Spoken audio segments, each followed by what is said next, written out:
ప్రజాపాలన చేస్తా ఉన్నాం. మేము మా ఇంటికి ఎవరికి వచ్చినా వారి విజ్ఞప్తులు స్వీకరిస్తున్నామని చెప్తున్నారు రేవంత్ రెడ్డి గారి దగ్గరికి. ఈరోజు ఏఎస్ఎఫ్ ఆధ్వర్యంలో ఉదయం 7 గంటలకు వెళ్తే 11 గంటల దాకా రేవంత్ రెడ్డి గారు కలవకుండా ఇలా విద్యార్థి నాయకులు బయటనే ఉంచిన పరిస్థితి ఉన్నది. ఇలా ప్రజాపాలన అంటూ కేవలం మాటలకే పరిమితం తప్ప ఇలా వారి వ్యవహార శైలిలో పూర్తిగా ఎటువంటి తప్పిదాలే రేవంత్ రెడ్డి ప్రభుత్వం చేస్తూ ఉన్నది. మాటలు కోవటం తప్ప ఇలా ఆచరణలో సాధ్యమైనటువంటి హామీల అమలు కానీ ఇలా విద్యారంగాన్ని విద్యాశాఖను తల వద్ద పెట్టుకున్నాడు రేవంత్ రెడ్డి గారు.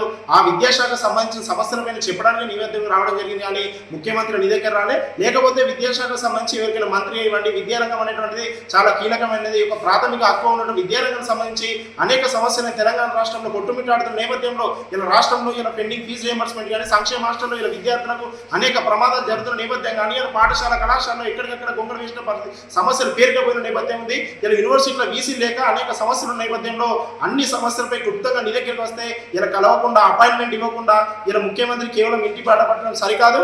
వెంటనే విద్యార్థి నాయకులతో చర్చించి రాష్ట్రంలో పెండింగ్ ఉన్న విద్యారంగ సమస్యల పరిష్కారానికి ముఖ్యమంత్రి కృషి చేయాలి. విద్యాశాఖను కూడా వేరే వారికి కేటాయించి విద్యాశాఖ వంటి రాష్ట్రంలో అందరికీ అందుబాటులో ఉండే విధంగా రేవంత్ రెడ్డి కృషి చేయాలని చెప్పి సందర్భంగా డిమాండ్ చేస్తా ఉన్నాం.